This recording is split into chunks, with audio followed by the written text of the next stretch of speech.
Hello, and welcome to Art 101, the Introduction to Art. Um, I'm really excited about getting this course going for you all, and I hope that you find a lot of personal exploration in it. We're going to talk a lot about, in this semester, about art, its mediums. If you don't know what that means, that's okay. We'll get into that.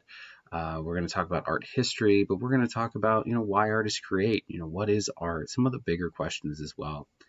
The book is set up to cover a lot of the introductory resources to art in the first half, and then in the second half we'll get it more into the art history.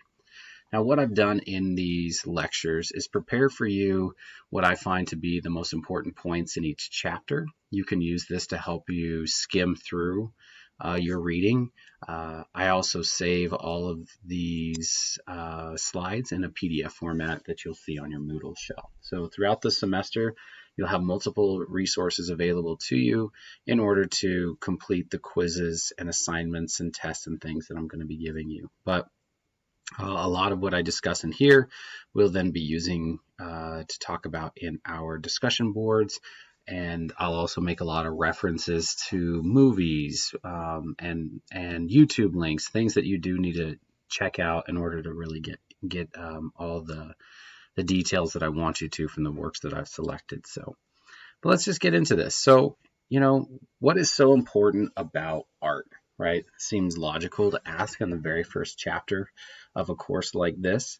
Some of you may be coming to this class because you've already done a lot of work within art in some capacity, and others may don't really know any of the terms and stuff about it. So that's great. That's fine. I really hope that this course gives each and every one of you something to learn. But the importance of art, right, and what we're going to discuss in this chapter is the basis of art and creation, why it's important, and why we do it at all. There's a misnomer, that anything terms you're going to see are going to be highlighted. You need to pay attention to those. And of course, any of the figures, which references the pictures there, are also up for grabs on the quiz. So this is the stuff you need to pay attention to. But let's talk about artists and why they create. Okay, so if I had to ask you what an artist is, think about that for a second. What makes an artist? Now, usually a lot of general ideas and terms will come up, and we could make a whole list of, details, things that make an artist, and we'd soon find that we'd start to create this umbrella of seemingly almost, anything's an artist and everybody's an artist. Okay, well, if then everybody is an artist, then we then have to ask, well, why is it that some are in museums and others aren't, right? How do the lines and boundaries of what then is considered a masterpiece and what's considered just a sketch, right, come about, right? If everything's sort of, the door is open to this term. So what I like to say, just sort of put the drop in the water and let the ripples come out. What I'd like to say is that, if I am trying to define what an artist is, I think about it if I need to change a light bulb, right? I take a light bulb and I screw it in and it works. Does that make me an electrician? Well, no, right? And even if I even knew some simple wiring, that still doesn't make me an electrician. So I like to talk about artists a little bit from the professional standpoint of these are individuals who have dedicated their lives to a creative process and using that creative process to answer questions about life, about religion, about feelings, about emotions, about culture. Like they are dedicating their lives to it. So that's how, let's first off think about artists from that first standpoint. All right. And from there, then too, we'd say, well, what is art? And because if these artists are creating, well, then what is art? Because not everything is, I would say, is probably something you like. And to use the term like is a little bit easier than to talk about if things are good or bad, right? Those are very sort of open-ended terms that, truly is in the eye of the beholder. But when it comes to things that we label as art, this semester I'm going to challenge you with a lot of pieces, including even in this upcoming slides, about, well, is that art? Is that the type of art you like? We are at a very interesting point in human culture where we've gone through a lot of experimentation. And so now we get to choose what we like and we don't have to just say in an academic setting that only these things are art anymore. So we've really broken down a lot of barriers. So let's get into this and let's give some examples, okay? All right. So with art, and I love to show this piece because it's the beginning of art. This is considered the oldest piece or the oldest art that we've ever found. It's over 40,000 years old. It actually is found in a cave that wasn't discovered until 1994. And because of this discovery, we've been able to seal this off. And I'm going to recommend a film for you guys called The Cave of Forgotten Dreams. And I'm going to provide some links for that, and it'll be available also to rent through the Helena College Library. But you'll want to watch this film because it's amazing, these pieces and the thought that goes into them. All right, and so what's really amazing is, these works themselves are created in the darkest parts of the cave.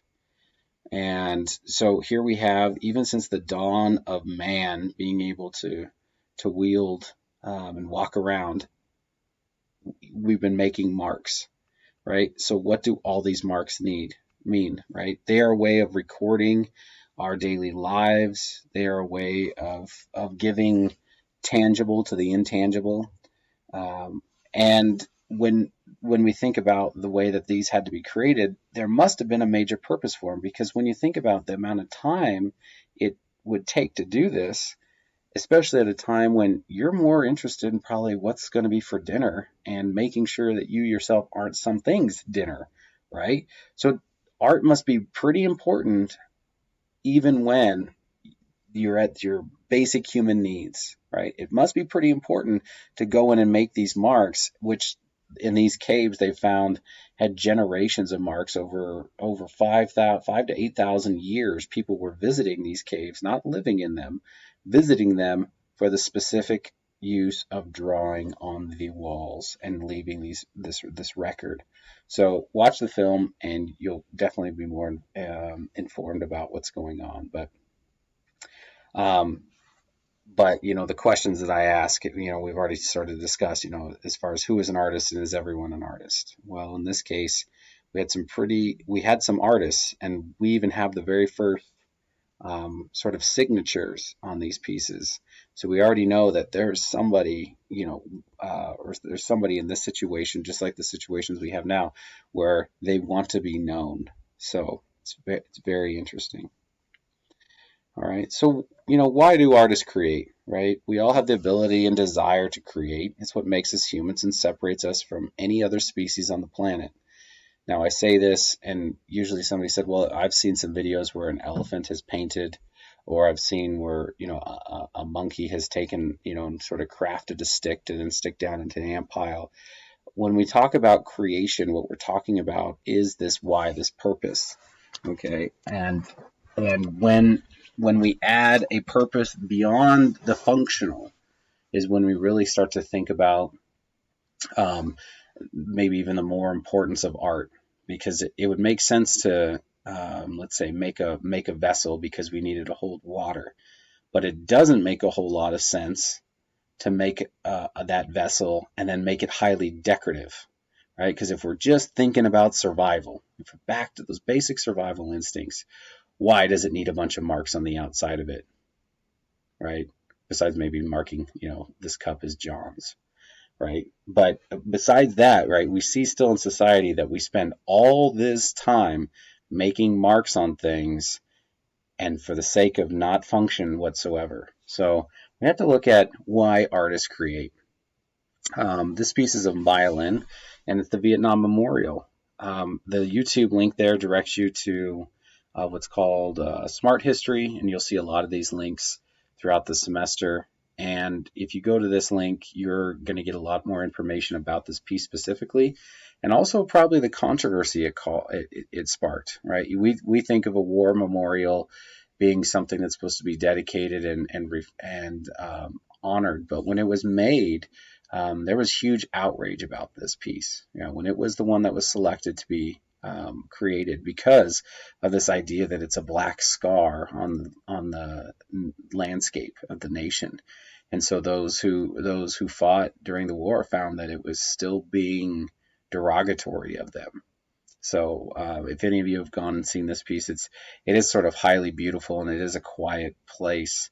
And in the corner, you can't see it here, but in the corner is actually a bronze that was added to help sort of give that honoring of an image that the Veterans Association wanted. So, art always has an interesting story with it. So check out that link, it'll give you more. But artists create places for a human purpose, right? This is for us to remember. That's one way that artists go about creating. And through this remembrance, right, we can use the medium. In this case, this stone, this black stone, has been highly polished and has all the names of everyone who died or was missing from that war, right? And it's to have that reflective surface, so when you look at it, you can see yourself and what those individuals died for, so you could stand there at this day. Artists also create extraordinary versions of ordinary objects. And what you're seeing here is a piece of cloth. It's an ordinary piece of cloth that would have been used as clothing in Ghana. And kente cloth, I had the pleasure of serving in Ghana as a Peace Corps volunteer, so I'm very familiar with this type of cloth. And it's very symbolic the way it is woven, and it's actually woven in strips. You can see right here is one strip, and then another strip, and another strip. And what happens, the weaver will weave these things in about 4 to 6 inch strips, and you'll get a large spool of it. And then that spool is then taken and cut down and then re-sewn together side by side to create the alternating patterns and such that you see here. And that was originally worn by nobility, chiefs and such, but has become a little bit more common, and of course is highly copied now. If you pay attention to pop culture at all, especially hip hop and such, you'll see a lot of kente cloth and stuff used within wardrobes of hip hop artists. So, but this is, once again, they could have just woven cloth, but they went the extra mile, right? There's something about, well, we don't just want to make it, we want to make it aesthetically pleasing or beautiful in our eyes. Artists also record and commemorate, right? So it's how we pass down our history, our culture, our traditions. We usually see scenes of everyday life. It could be battles, it could be ceremonies, it could be just everyday life. And this preserves that moment. We think of photography now. It'll be amazing to see in 1,000 years when people look back at us and begin to analyze the beginning of the selfie photograph and wonder if that'll ever really come into the canon of high art. But it's, when we look at that, it's preserving this document of who we are, what we care about, what is important to us. We also, artists create to give tangible to the unknown, right? In this particular case, we have a sculpture here of Shiva, and through art, we have tangible form to a god or goddess, as well as images of heaven and hell. If we didn't have these pieces, we would have nothing to look at when we're thinking or praying or whatever maybe your religion is, right? But it gives us this idea of hope. It can give us ideas of faith. All of these things come from the objects that are created, right? Without the objects, sometimes there's nothing to reflect on. And so that's, artists will create for those specific reasons as well. We also use it to give tangible form, feeling, and ideas. So similar to the last one that was about religion specifically, this one's more about the internal struggle. And as we all know, Van Gogh and Starry Night, and this was actually painted through the window of the asylum that he would frequently check himself into. And so we're looking out there, and we're not only getting a glimpse of the landscape, and we can see the buildings and some of the trees and the village that's around, but then also this sort of magical, what this artist is truly sort of experiencing at this time. The feelings that come out from we look at this piece, and that's why it's probably one of the most well-loved pieces around, is that we have a deep connection to those feelings. We also have, and lastly, artists refresh our vision and help us see the world in a new way. So this is just a photograph of an everyday park bench. But what we see is the appealing paint and the history that has been included by those layers being exposed and then other layers being added on, even nature and foliage falling onto it. All of that takes time, right? Art like this can give us insight to the mundane and everyday life. This, to some, may be boring, but to others, highly reflective and beautiful, right? It may be something to think about. And it's important to understand that through art, we are given individual meaning to express our thoughts and make sense of the world around us. Art is rooted in the individual and the need for that individual to create. And this is something that all of us humans, we share. We are all creative beings. It may not be everybody paints, but we all know that deep down everybody has sort of like this thing that they can do, this thing that they can make, right? Even if it's taking a straw and tying it into a knot. Well, you're manipulating that material into something of your doing, right? So we can all do these things. All right. So that's chapter 1, and you'll notice that I like to group things together for a very specific reason. I feel like it helps things flow really well. And since we're on the topic of, why are we creating, let's get into the art itself, right? We talked about how the artists are creating and really what makes an artist, all those 6 principles that were there before, which you'll need to know, right, are the underlying roots of anything that has been made. And so now we get to look at the things that are actually made and talk about, well, what is art, right? How do we find art from other objects? What is good art? What is beauty and beautiful? And what is the meaning, is there meaning in art? All right, so let's look at this. Now on the left, right, and I asked the same question for both, right? If we just take a look at the image on the left, right, what is this? Okay, well, it's a common paper cup, right? We've experienced this at any social gathering, potlucks, camping, right? We look at that, and how many of us has stopped to think about, well, is this a piece of art, right? I mean, there was a designer, sort of an architect behind it, right? How the cup would be manufactured in a certain way. So does that make it art? Is this something that we should look at and reflect on more? Okay. Now juxtapose it to the one on the right? We still have a cup, right? And of course, there's a few other things that are added, right? But there's this new element that's added. And this is Merritt Oppenheim's teacup. And it's a surrealistic piece, and it's a teacup, and you can kind of see a little bit of the actual cup right there underneath it, where the fur is away. But it's covered in hide. And, you think of if anybody's been hunting and they've had to take the skin off, or if you've ever dealt with a hide before, right? Would you want to drink out of something that has really coarse hair, right? Would you want to fill that up and put that to your lips, right? No, when we think of something that's going towards our mouth, it's smooth, it's clean, right? It's not going to just like break apart. Like the hair itself could be dislodged and come to down your throat. That just seems disturbing. And the form itself is something that's usually fairly sort of easy to hold. With this thing, it feels like it's a little bit more fragile. It feels like it itself has kind of got a repulsive nature to it. And so, well, what makes it art, right? Because it has been deemed as art. The cup on the left, I would argue, has not been deemed as art, right? It's easy to say that there's no place really right now where we've seen that just displayed and saying, yep, here's a piece of artwork, right? So what is the difference, right? What makes these two things separated? They're both cups when it comes down to it. So let's talk about that. Okay. Is one better or more beautiful than the other? Okay, on the left, we have Leonardo da Vinci.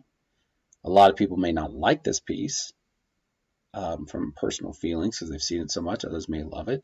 But when you look at it, could you say it's beautiful? Well, it's highly rendered. It's nice. It's appealing, right? When you look at it, you kind of take a little bit of time to look at how the artist has painted the folds or the drapery, right? And you kind of think like, oh wow, that must have taken some time. So you begin to find that yeah, it has a beauty of itself to it. And then we look on the right and we have Andy Warhol, another artist. So here we have two main artists, right? And he just is photocopying and putting that together on a canvas. So we have 30 Mona Lisas, right? If one Mona Lisa is great, shouldn't 30 be even better, right? Or more beautiful, right? But in ways, it sort of has the counteraction of it. And some may say, no, I really like the Andy Warhol version more than the Leonardo da Vinci version, or vice versa. This is one of those dividing lines where we still have the same subject matter, right? But what's making that, and really think about what is making you decide for one of these pieces over the other. Everybody's got a personal style. You could say that, oh well, both of these are great. I like both of them. Yeah, but there's only one that you'd probably want to hang in your home, right? And when you think about that, you have to then start thinking about, well, okay, yeah, why do my sort of prejudices in art lean this certain way? And there's nothing wrong with it, right? You want to be able to, if anything, I want you to go through this course and at the end of it say, you know what, I don't like that. And that's fine, because I hope you guys go to galleries and museums the rest of your life and you make those decisions yourself. Like, it's okay to just look at it, a piece of art, and say, no, that's not for me. All right, so let's talk about beauty and aesthetics. Okay, aesthetics is this fancy word, right? A branch of philosophy that studies beauty. So when I use the term aesthetically pleasing, what I'm talking about is, at least to somebody, it's beautiful. Okay. Beauty in art has been defined by each generation, culture, and society. It's constantly being challenged by new ideas of thinking and progression. Okay, and that's really what makes art, right? There's so much art that's been made throughout time. So what's making one piece last while others go away? Well, it's really how society determines that. At least at that moment, they determined that there was some value through either aesthetics or cultural importance, and so it sticks around. But each generation, even you guys right now, each generation, you get to reevaluate and say, no, I don't think that's art, right? And eventually, over time, right, pieces do go away.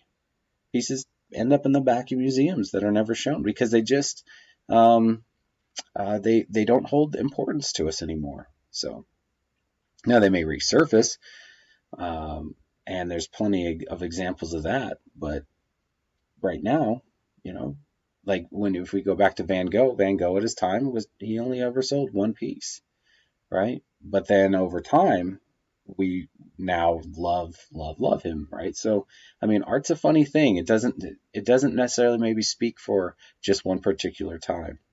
So let's talk about what makes art valuable, beautiful, and what determines that value. So on the left, we have, if you look at this piece, you kind of look and say, wow, okay, that kind of looks like cloth, or maybe it's some sort of like clay form, right? It looks smooth. It really does look more to me like drapery. And when we look at that, you'd have to ask, okay, this is a black and white photograph. Does anybody find this appealing, right? For its abstract nature, it has some sort of representation, but we don't really see it, right? But we have that really nice, bold contrast of the black background and the values of all these grays and beautiful tones as it sort of spills out. Well, this is a photograph recreated by Edward Weston, and it's a cabbage leaf, right? A simple cabbage leaf. But the way that he's arranged it and then taken a photo of it, he has transformed it from its original form and idea, right, into something that I would say is beautiful, right? Now, in contrast, on the right side, we have a figure. It looks almost like a demon deranged old man, biting actually the head off of a smaller sort of human figure. Right, it's being just torn to pieces. And we look at that and say, well, okay, well, we know this must be some sort of narrative, right? Just because of the disproportion of the two figures. So we think of like a giant and a regular man and think, okay, well, maybe this has something to do with feelings. Maybe this has something to do with, like I said, a story or narrative. And I can think of like Odysseus and when he travels the island and the Cyclops, but we know it's not a Cyclops because we can see two eyes, right? But if we're looking at this painting is more grotesque, right? It's more brutal. Now it's painted in an interesting way that may be inviting to some, right? The way that once again the contrast and the highlights, so it's painted well. But this is painted by Goya, and this is uh, uh, Zeus, devouring his children, or sorry, the father of Zeus devouring his children. So as the Greek myth goes, Saturn, which would now we call him, he's is basically told that one of his children will destroy him, so he just consumes all of them. But then from his head spouts Zeus, and Zeus overthrows him, and then becomes sort of the ruler of the world. So in Greek mythology, this is a pretty big thing. But Goya is going through a lot of self-depression also at the time, and he's looking at his country that's going into ruin, and so he painted this on a wall. Like literally just to the wall. So the museum had to cut into the wall, and it was a fresco wall to sort of like break this piece off and then bring it in and to preserve it. But he's painting at a time where he basically is exiled himself and he's going senile and blind, and so let's talk about what type of art you like, right? We have a representational, which is a term you need to know, on the left. Representational, which we'll talk about here in a sec, but it means, it could be, an artwork can still not be fully like super realistic, but it can still be representational. So when you look at it, if you recognize something in there that's very obvious of what then the artist is really trying to tell you what it is. Let's say it's an apple or a picture of an old car or something. Right? That's all representational work, right? Do you like the representational piece, or do you like the abstract piece on the right? All right, the abstract piece, it's still representational, right? It represents a woman holding a fan, but it is abstract because that nobody really looks like that. I don't think anybody's shoulders are disjointed in that way where one's higher than the other, and arms that are perfectly straight and then break at 90-degree angles. So you say, oh yeah, a lot of students that have really don't like Picasso, and we know the one on the right that's Picasso. So is the one on the left. He painted that when he was 14 years old, and so I say this too. It's like just as a reminder, like artists themselves, they usually know exactly what they're doing, and have a high skill set and choose to do things a certain way for the meaning and the mode that they're trying to get at. So, but when you look at this, think about, okay, yeah, maybe I like more representational art that's along the lines of realism, or maybe no, I kind of like the freedom of the abstract. Okay, so let's talk about some terms. Naturalistic. This is work that is true to the subject it's representing, also known as realism, right? So when we see something that's drawn, like basically from a photo, uh, or you'd even say a photo itself, and that's naturalistic. Now, representational, we just talked about, is work that refers to something in the real world, right? Not something that we can identify with. Okay. Now, abstract, right? And we just talked about this, could be representational, but it has distortion on some level. Now, some other terms. Trompe l'oeil. This is French, meaning fool the eye. It's also known as very hyper-realistic. And on the very right, that arrow is pointing to it, we have a sculpture that it almost looks like a photo of a man with a paint roller. And like we just caught him in the middle of work. But this is a sculpture, and it's completely created out of resin. And the artist, Dwayne Hansen, he will, spend time photographing and casting an individual from life, an actual person, and then painstakingly go through representing them by casting the body in resin, and then airbrushing that, adding in hair, then the clothing, the items. So if you walk by this in the gallery, you would think it's almost just like, oh, it's just another person, but it's his sculpture, and everything has been created to look like the natural world itself. Now we also have stylized work. which is the African sculpture in the bottom left. And this is work that usually corresponds with certain artists, time, or even set of conventions. So culturally here, we're looking at this, and it's been stylized to that culture's idea of aesthetics, right? What they think is interesting. Now, non-representational work, right in the middle, right? This is work that's very expressive, but unlike representational, right? It's not meant to give us an image. Like you may look in there and say, oh, well, I kind of see a face, or it reminds me of a landscape. Yeah, but the artist is not putting that in there, right? They're making no deliberate attempt to make you think that there's a face or a landscape or whatever you may find in there. All right. So the meaning in art, right? If a picture's worth 1,000 words, then which words, right? That saying you hear a lot when you're an artist. But then I think, well, yeah, but how do you diffuse that down into some coherent statement, right? What if there's 1,000 words? Well, how about you give me 10 that really describe what that work is? So we're going to talk a lot about what it is that makes the meaning in art, and these are very important concepts that you will be tested over. All right, the first terms, form and content. All right, when you first look at a piece, the form is everything that's visible, right? It is what's going on, such as the colors, the shapes, and then the medium used to create it. You know, what's going on? What do you see? What is the most obvious things, right? The most obvious thing, that is the form, right? Everything down to the size and stuff that it is. Now the content is what the work is about, or its meaning, right? So for this, you would start with the subject matter and what is being depicted. If the work is not representational, then you may have to look at it in its basic elements or movement to really get at what it is meaning, right? So the form should inform the content, right? So here's some examples, right? We have Rodin's The Kiss, and if we're looking at the form of this, we can even see from the title, part of the form is that it's marble. Okay, another part of the form is that it's representing, this is definitely a representational piece, of two lovers embracing. Okay, so if we were going through the form of this, those are some of the things that we would clue in on, right? The form could also talk about the texture of the stone here, or the texture, how smooth it is, right? It could talk about the fact that they're nude, right? The form can be all this obvious stuff. This piece itself is not life size, right? All of that. But next to it is a piece that's inspired by Rodin's Kiss, a more contemporary look.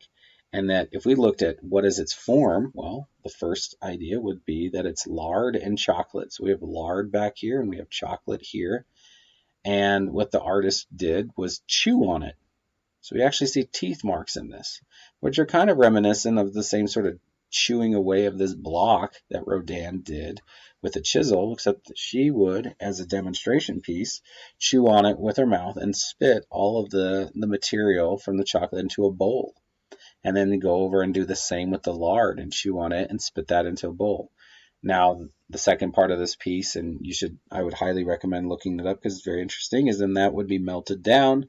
And what it's talking about are the things that for women are used to sort of symbolize love, and that's usually chocolate. You give your loved one a chocolate, or this idea that women love chocolate, and then lard, which is used to make lipstick, right? And this sort of like voluptuous, I think of that red lipstick and what's inviting, and that if someone's wearing this luscious red lipstick, maybe they're on a date, right? Maybe there's some more formal event going on. So she's using these basic materials of it, and she would actually make, after spitting this stuff into bowls, so she would make those items, and they were for sale in the museum gift shop. So you'd see this box of chocolate that you could buy, or these tubes of lipstick that you could buy that were from her chewing on that. So pretty awkward, but the form and the content go hand in hand in order to give us that overall idea and meaning. All right. This work right here carries a lot of symbolism, right? And that symbolism and iconography really help us understand not only the subject matter, what's being depicted, but also the content. So this is another example we're going to walk through of how the form and what the artist used to show us all the forms, meaning that's medium, right? What's being depicted goes into the content of the piece as well. So we have Jean Van Eyck's The Arnolfini Portrait. There will be some good links to this on your Moodle shell, and this is a very interesting piece. And what we have is a portrait of a man and a woman, what looks like getting married, right? They seem to be in this sort of embrace, and we see his hand being up like he's swearing an oath while holding onto hers. She herself has her hand over her stomach, which makes her look like she's pregnant, but that's more symbolic of fertility and like sort of the idea that yes, if you guys get married, you're gonna have a wonderful family, right? We see that the shoes in the bottom left are taken off, and which is meant to symbolize sacred ground. We see that the little dog that is right here by their feet, dogs at this time and were used in painting, just the idea of like man's best friend, right? That they're gonna be true to one another. We have, you can barely see it, but here's the chandelier, and in the chandelier right there is only one candle, and it's lit.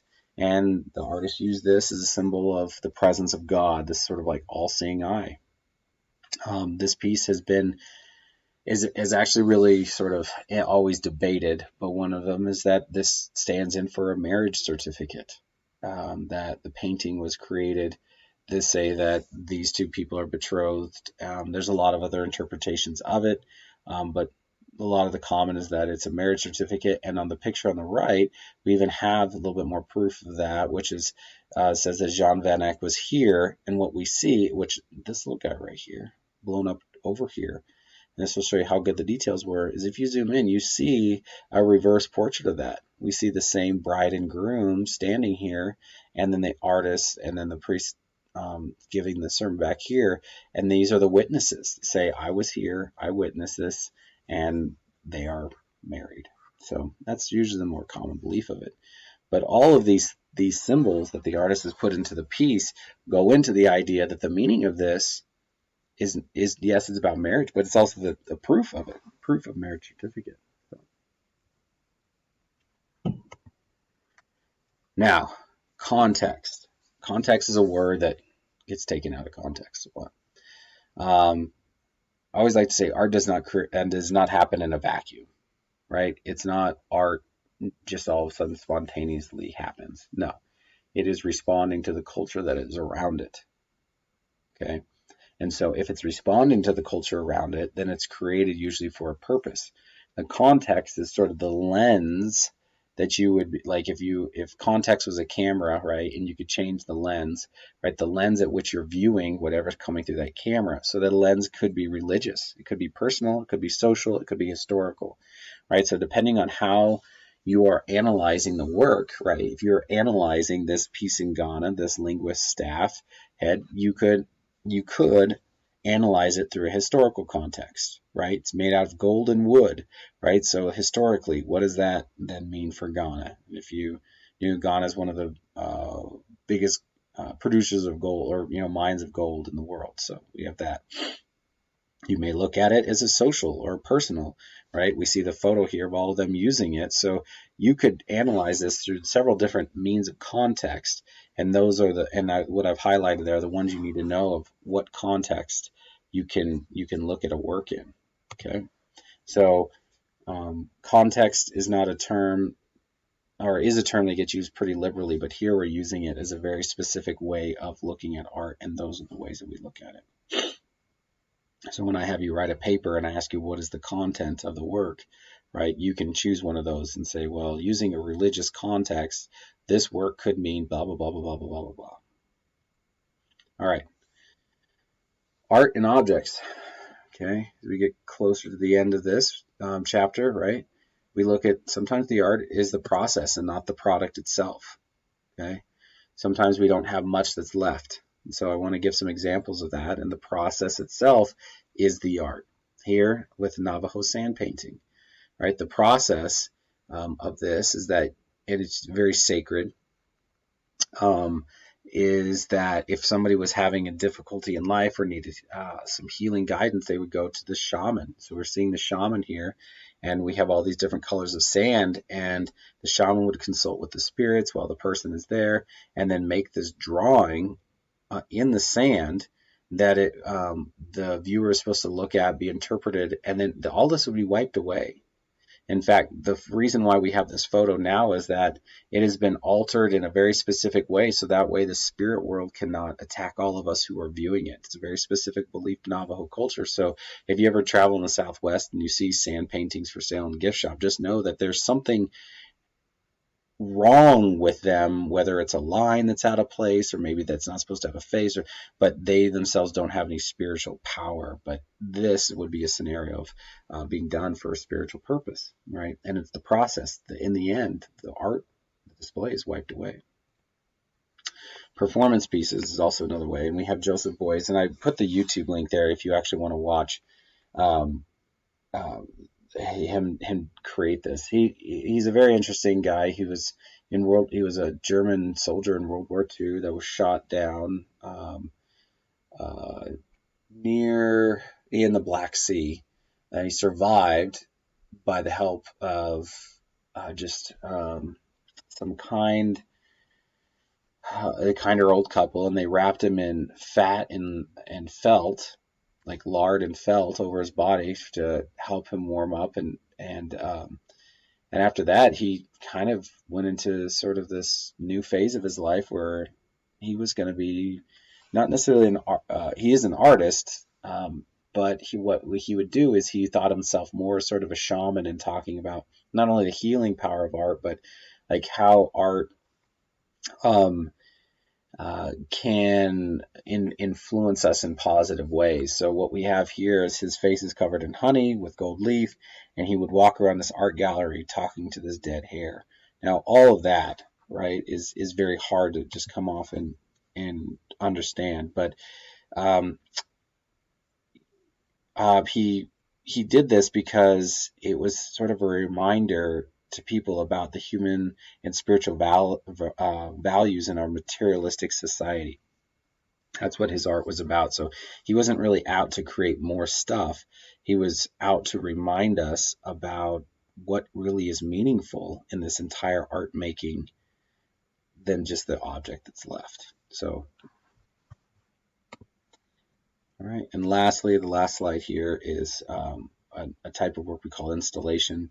And the YouTube link there shows more about how the current artist, she's still alive and still very popular, Kara Walker, created this in an abandoned sugar factory that was about to be torn down. She got it for a period of time and cast all of these small African American figures that we see here out of molasses and such, because this was a factory where all that slave labor, all that was produced from slave labor would have gone and been refined for everybody else's consumption. And so this is sort of paying homage. It's sort of like, giving us a historical reminder of, where all this came from. So if you're interested, check out the YouTube link on that. And thank you. You got through 2 chapters, and I'm excited to share even more with you.